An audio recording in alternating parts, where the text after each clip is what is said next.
గర్భిణులు, బాలింతలు మరియు పిల్లలలో పోషకాహార లోపాన్ని అధిగమించి సంపూర్ణ ఆరోగ్యాన్ని అందించే లక్ష్యంతో ఐసీడీఎస్ ఆధ్వర్యంలో రాజేంద్రనగర్ సర్కిల్లోని శేర్లింగంపల్లి ప్రాజెక్ట్, మైలార్ దేవపల్లి సెక్టార్లో పోషణ్ పక్వాడా, పోషణ పక్షం విజయవంతంగా నిర్వహించబడింది.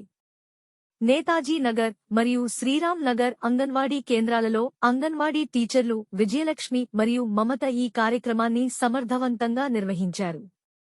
ఈ కార్యక్రమానికి ముఖ్య అతిథులుగా హాజరైన సీడీపీఓ కవిత మరియు సూపర్వైజర్ పద్మజ లబ్ధిదారులకు పోషణ యొక్క ప్రాముఖ్యతను వివరించారు. అదనపు ఆహారం యొక్క విశిష్టత, తల్లి పాల యొక్క ఆవశ్యకత మరియు రక్తహీనతను నివారించే మార్గాలపై వారు అవగాహన కల్పించారు. ఈ సందర్భంగా సీడీపీఓ కవిత మాట్లాడుతూ, పౌష్టికాహార లోపం లేని గ్రామం మరియు సంపూర్ణ ఆరోగ్య తెలంగాణ లక్ష్యంగా అంగన్వాడీ టీచర్లు సరైన పోషణ, పౌష్టికాహారం మరియు పరిశుభ్రమైన తాగునీటిపై ప్రజలకు అవగాహన కల్పిస్తున్నారు. అంగన్వాడీ కేంద్రాల ద్వారా అందుతున్న సేవలను లబ్ధిదారులు పూర్తిగా వినియోగించుకునేలా కార్యక్రమాలు నిర్వహిస్తున్నాము అని తెలిపారు.